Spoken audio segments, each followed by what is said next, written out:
Apa aku boleh buka bunga? Silat. Cantik pula tu.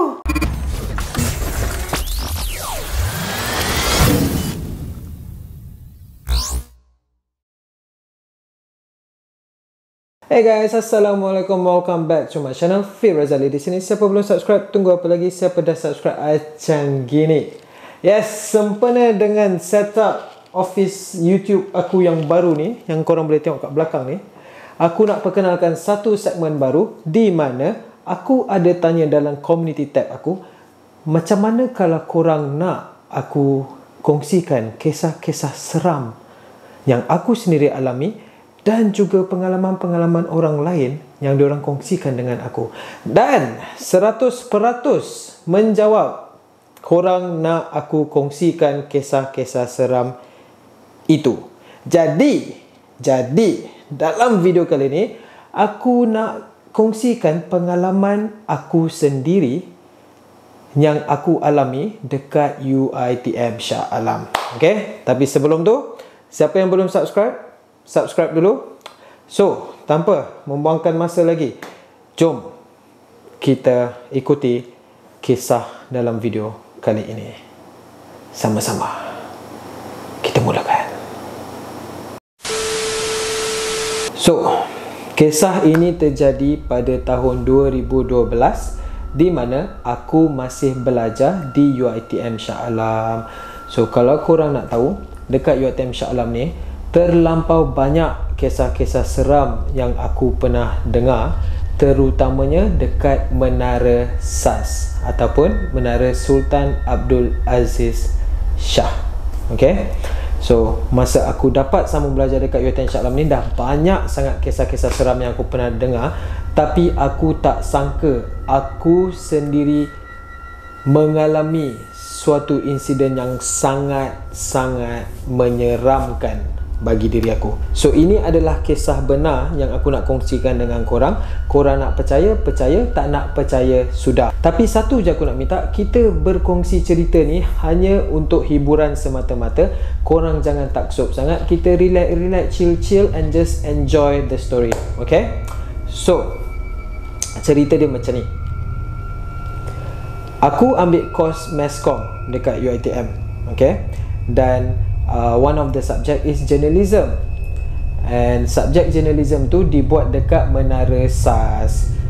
Dan kelas kita orang pada hari itu adalah pukul 7 petang dekat tingkat 13. So, kalau korang nak tahu, Menara SAS ni memang banyak kisah-kisah seram, terutamanya dekat tingkat 13 dan tingkat 6 macam tu, tak silap aku. So, nak dijadikan cerita, kelas kita orang pada petang itu dekat Menara SAS tingkat 13 dan pada pukul 7 petang ya, dan nak maghrib. Tapi korang jangan salah faham, kita orang dibenarkan untuk berhenti solat maghrib dan sebagainya. Okay? So, korang jangan fikir kita tak solat pula. So, kelas pada pukul 7 petang dekat Menara SAS tingkat 13. Aku dengan member aku pun pergilah kelas macam biasa. Dah sampai dekat bawah Menara SAS tu, kita orang parking lah kereta dan jalan kaki pergi dekat lift. Lift tu ada macam 3 lift lah. So, kita orang tengah tunggu dekat lift tengah tu. Bila tekan button, nampak lift tu tengah nak turun apa benda semua. Aku dah mula rasa tak sedap hati tau. Tapi aku macam tawakal je lah, sebab kita datang situ pun memang nak pergi kelas kan. So, aku macam jalan je lah. So, masuk je lift. Lift tu pun tutup macam biasa. Tiba-tiba tak tiba-tiba lagi. Okay, sorry, aku gurau. Tak tiba-tiba lagi. So, lift tu pun naik macam biasa. Ni tiba-tiba dia. Okay, seram dia bermula kat sini. Tiba-tiba sampai dekat tingkat 6, demi Allah weh, lift tu terbuka sendiri. Okay, kita orang tak tekan button, and aku tengok dekat luar, tak ada orang. Memang tak ada orang, lift tu terbuka sendiri. Aku dah macam sudah, aku dah meremang dah. Meremang dengan cerita sendiri. Okay, so aku cepat-cepat tekan button tutup tu. Lift tu pun tutup sendiri. Dan aku cakap dengan aku, apa tu, lift terbuka sendiri ni, dah cuak gila kan. Lepas tu kita macam tak apa lah, tawakal, selamba. Naik lagi, tiba-tiba sampai dekat tingkat 7. Banyak tiba-tiba kan. Sampai dekat tingkat 7, tiba-tiba lift tu bergegar. Macam, kau tahu lift macam rosak, macam nak jatuh kan. Dia bergegar macam tu. Aku terus sandar ke belakang, pegang apa panggil tu, dinding lah. Macam ui cuak gila, apa benda ni Azal. Tapi lift tak stop tau, dia jalan macam biasa. Tapi lepas gegar tu, kau tahu tak, lift kan ada macam lampu panda floor dekat atas bumbung kan, atas bumbung lift tu lah. So aku macam tengok, sumpah weh, ada air drop.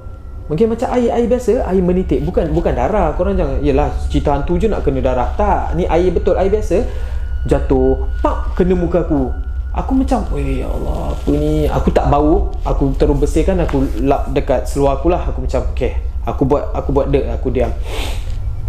Tapi lepas daripada tu, aku dah mula rasa lain tau. Aku dah macam buat bodoh.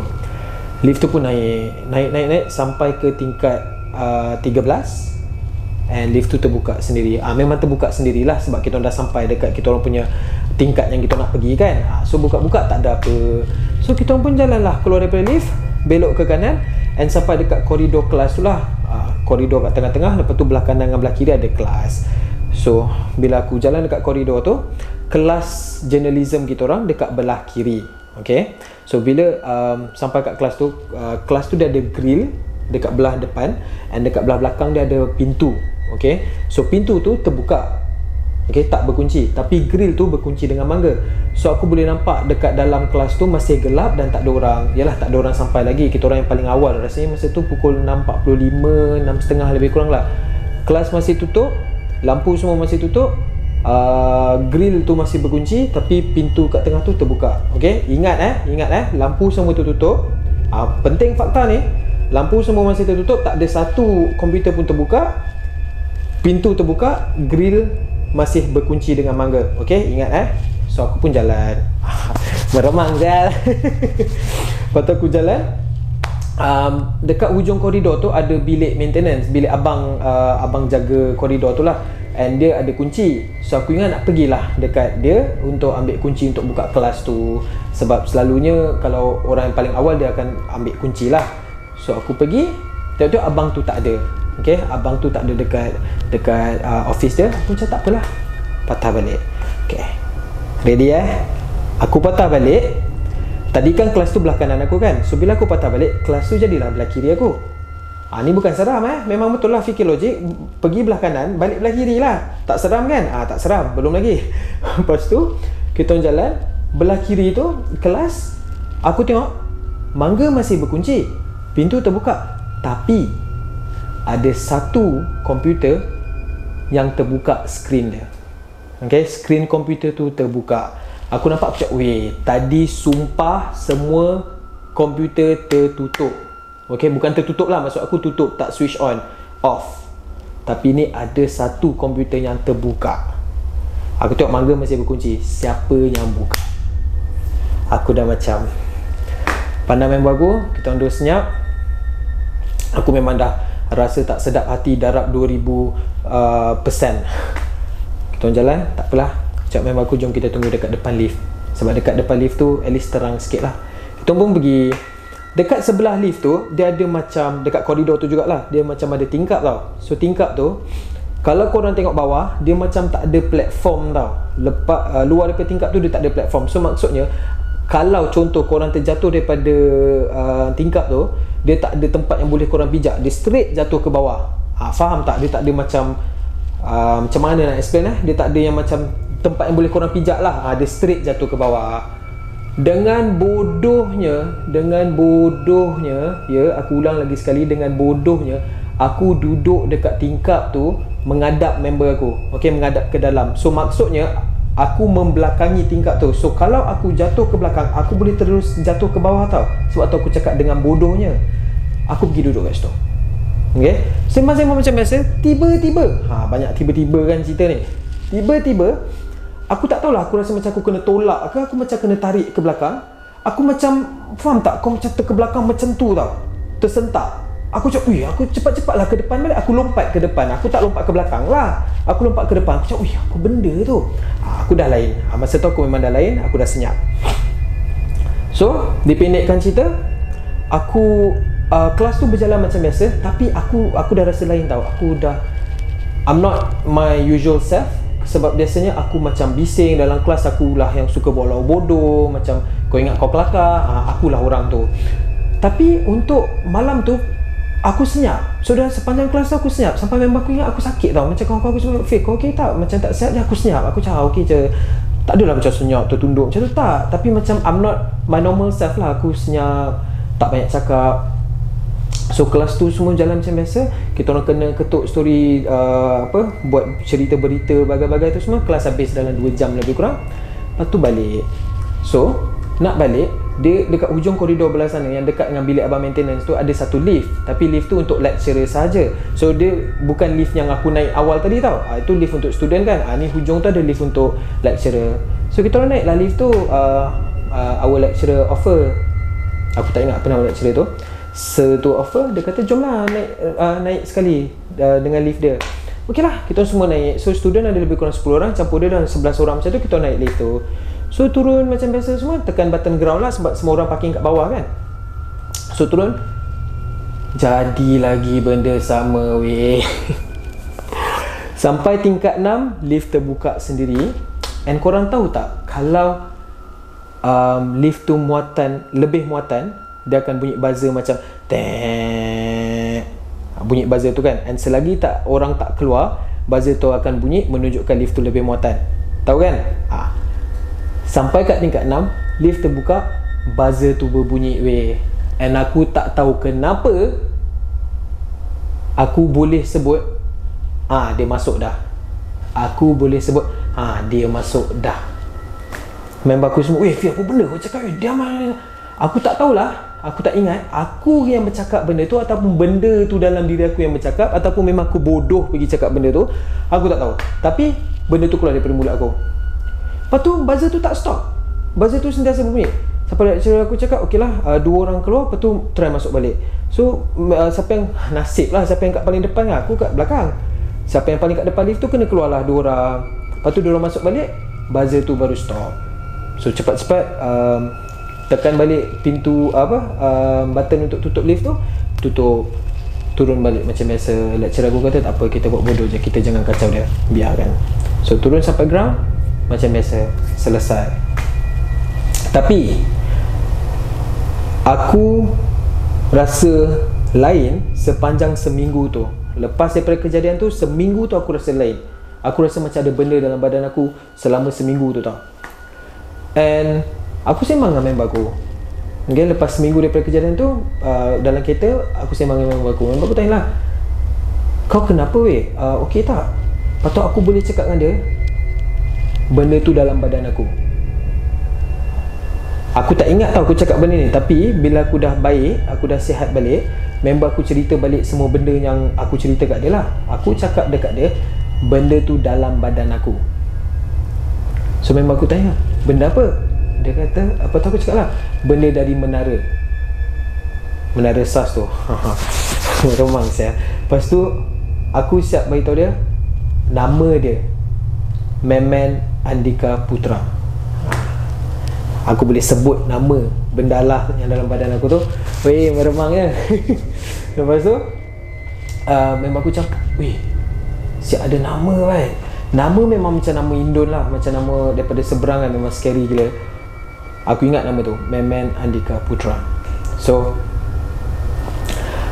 memang aku cakap, kau ni memang kena pergi berubat ni. Lepas tu aku buat tak tahu, aku tak pedulikan lah.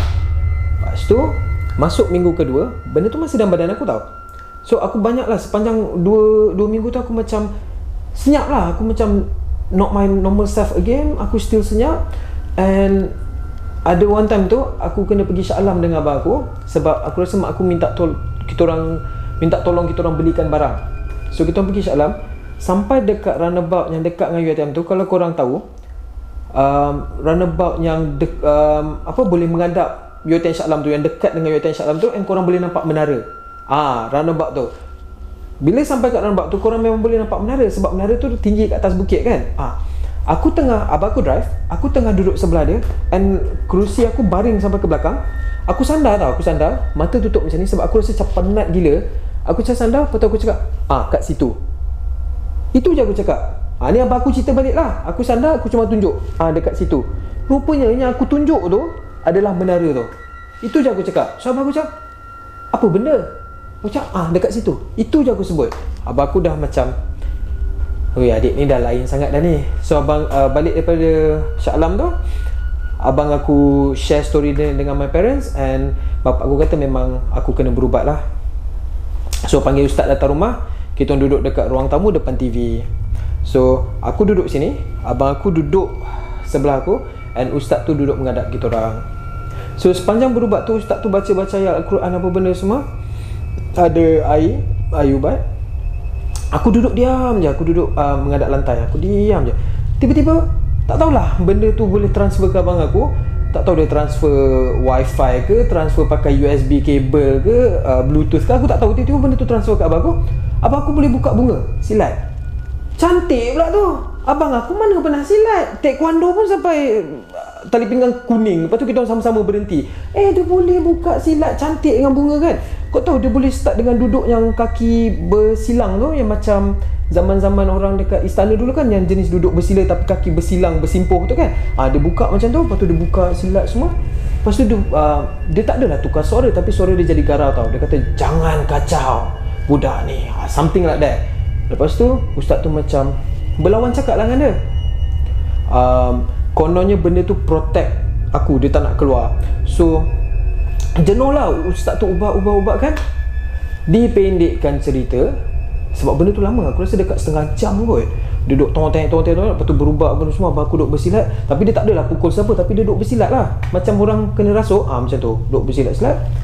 Dipendekkan cerita, benda tu pun keluar, and kita orang diubatkan lah. And aku kena minum air tu yang dah diselawat, minum apa benda semua. Alhamdulillah, aku rasa lepas 2 minggu macam tu selesai. Benda tu pun keluar daripada badan aku sepenuhnya dan daripada badan abang aku. Tapi according to the ustaz, memang betul benda tu datang daripada seberang. Sebab tu nama dia macam tu. Allahu'alam. Okay, hanya Allah yang tahu. Anyways, tu je lah untuk story kali ni. Allah, meremang bulu rumah dengan cerita sendiri. Kalau korang suka, kalau korang dah sampai sekarang ni, apa kata korang tekan butang like, and korang bagi tahu korang suka tak kalau aku teruskan dengan cerita seterusnya. Sebab aku ada lagi satu cerita dekat UiTM Lendu. Masa ni aku buat diploma, aku ada beberapa kisah yang menyeramkan dekat UiTM Lendu juga. So kalau korang nak dengar, korang komen kat bawah lagi. Okay, and macam biasa, subscribe siapa yang belum subscribe, and tekan butang loceng supaya bila aku post video baru, korang dapat tahu. Jumpa lagi dalam video akan datang. Assalamualaikum.